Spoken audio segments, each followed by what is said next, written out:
Good morning बेटा, welcome back to the online class of S. हम अपना chapter 5 पढ़ रहे हैं, वैन पीपल रेबल, जब लोगों ने विद्रोह किया। ऑल्दो कल हमने पढ़े थे causes of the failure of the revolt, कि रिवोल्ट क्यों असफल हो गया। आज हम पढ़ेंगे उसके रिजल्ट क्या रहे।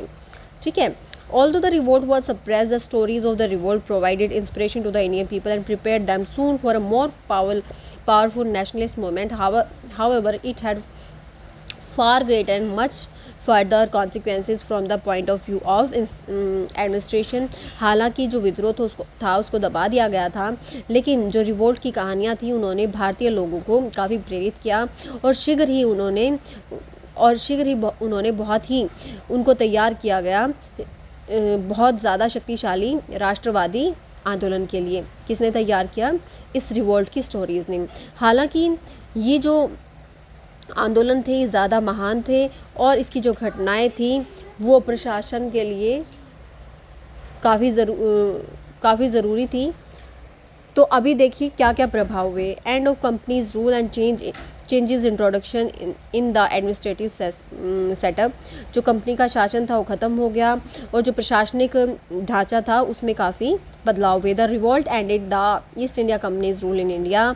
British government realize that it was unwise to leave the government of so vast a country in the hand of private trading company. Accordingly, an act for the better government of India was passed on 2 अगस्त 1858। जो विद्रोह था उससे भारत में east India company का शासन खत्म हो गया। जो अंग्रेज सरकार थी उसको अनुभव हो गया कि ये बहुत ही मूर्खता का काम होगा, इतने बड़े देश का शासन एक प्राइवेट व्यापारिक कंपनी के या फिर निजी व्यापारिक कंपनी के हाथों में सौंपना।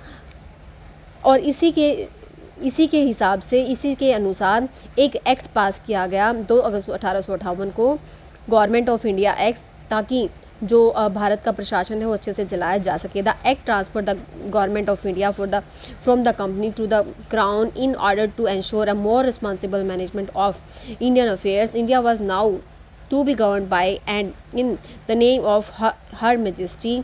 The Governor General now received the additional title of Viceroy or Crown's personal representative. इस एक्ट के कारण जो कंपनी थी उसकी सारी शक्तियाँ किसके पास चली गई? ब्रिटिश सरकार के पास।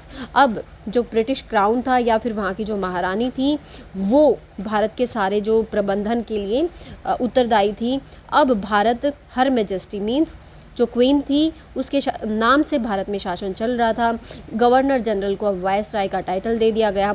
वायसराय मीन्स जो क्राउन थी या फिर क्वीन थी उसका पर्सनल रिप्रेजेंटेटिव या फिर उसका प्रतिनिधि भी उसको माना गया। Companies board of control and court of directors abolished all their powers were transferred to the Secretary of State for India। Company का जो बोर्ड ऑफ कंट्रोल था और कोर्ट ऑफ डायरेक्टर्स उनको ख़त्म कर दिया गया। उनकी सभी शक्तियाँ जो सेक्रेटरी था, सेक्रेटरी ऑफ स्टेट, उसको ट्रांसफ़र कर दी गई। Secretary of state was to be assisted by the council consisting of 15 members. जो सेक्रेटरी था राज्य का उसकी सहायता के लिए 15 मेंबर्स की एक इंडियन काउंसिल का निर्माण किया गया। Through these measure the British government accepted direct responsibility for ruling India.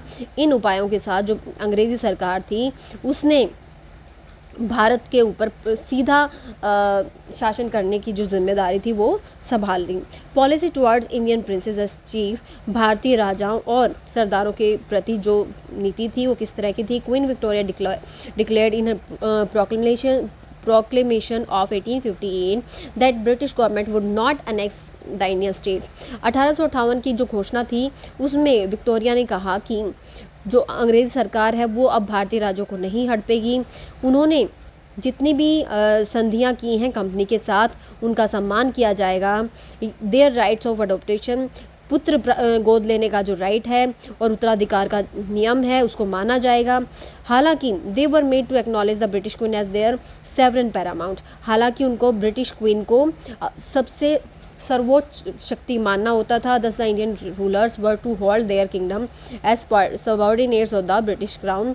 और इस प्रकार जो भारतीय राजा थे उनको अपना जो राज्य था वो अंग्रेजी क्वीन के सहायक के रूप में अपना राज्य चलाना था। नेक्स्ट बेटा, रीऑर्गेनाइजेशन ऑफ आर्मी का पुनर्गठन या पुनः संगठन, the policy of the balance and counter check was adopted regarding military administration. The proportion of British to Indian soldier was increased. Artillery and other effective weapons of warfare were reserved for British troops in India. All key positions in army were reserved exclusively for British. The sepoy belonging to different castes and creeds were mixed in a manner that no sentiment of unity could arise among them. अब देखो एक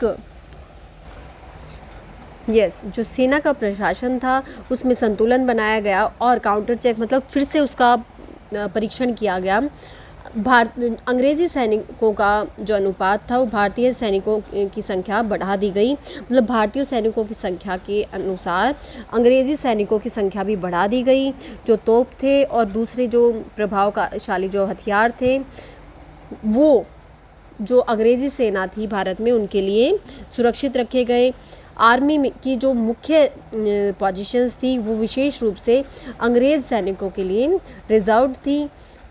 भारत में जो सिपाही थी वो अलग अलग जातियों और कुलों से संबंधित थे।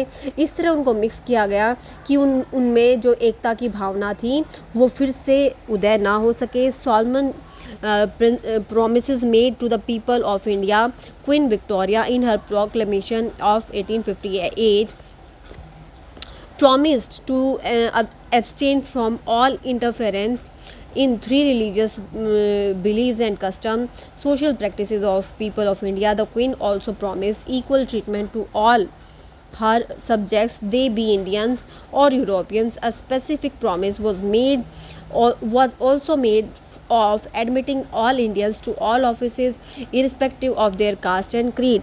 अब देखो क्वीन विक्टोरिया ने भारत के लोगों से बहुत सारी जो विशेष प्रॉमिसेस किए अपने घोषणा पत्र में और ये प्रॉमिस की कि उनके जो धार्मिक विश्वास, रीति रिवाज और जो उनकी सामाजिक क्रियाएं थी उनमें कोई इंटरफेरेंस नहीं होगा, उनसे परे रहेंगी। वो जो क्वीन थी उन्होंने ये भी प्रॉमिस की वो अपनी जनता के साथ सब्जेक्ट्स मतलब जनता चाहे वो इंडियन हो या यूरोपियन उनसे समान व्यवहार करेंगी। और उन्होंने एक विशेष प्रॉमिस भी किया कि सभी भारतीयों को बिना किसी जातीय भेदभाव के समान पदों पर नौकरियां दी जाएंगी। Rise of nationalism in India, भारत में राष्ट्रवाद का उदय। Atrocities committed by British always remained fresh in the memory of people. Popular songs in the praise of Tatya Tope and Rani Lakshmibai of Jhansi and others kept the memory of heroic deeds alive. The revolt became a symbol of challenge to the mighty British power in India. It inspired Indians in their struggle against the Raj. अब देखो अंग्रेज़ों ने जो अपनी मनमानी की थी उसके कारण जो लोगों के दिमाग में ये जो रेबल्स था या फिर विद्रोह था इसकी याद ताज़ा रही। तात्या टोपे, रानी लक्ष्मीबाई और दूसरे जो विद्रोही थे उनके हीरोइक डीड्स, साहसी कार्यों के गीत गाए गए जिससे लोगों के मन में वीरता की भावना जीवित रही। जो रिवोल्ट था वो एक चैलेंज बन गया कि एक प्रतीक बन गया कि भारतीयों ने शक्तिशाली अंग्रेजी शासन को चैलेंज किया था। इसने इंडियंस को प्रेरणा दी कि वो ब्रिटिश राज के खिलाफ संघर्ष करें। डू यू नो सेक्शन में देखो sir Hugh Rose, a British army field marshal, pay tribute to Rani Lakshmibai's bravery for calling her the best bravest military leaders of the rebels. Sir Hugh Rose जो army commander थे या field marshal थे उन्होंने रानी लक्ष्मीबाई के साहस के लिए उनको सलामी दी और कहा कि वो रेबल्स में से, विद्रोही में से सबसे अच्छी, सबसे बहादुर सेनापति थी। ठीक है बेटा, ये चैप्टर कंप्लीट हो गया है और पढ़ें इसको, डाउट्स को लाइव क्लास में या फिर डाउट सेशन में क्लियर करें। So keep studying and have a nice day बेटा।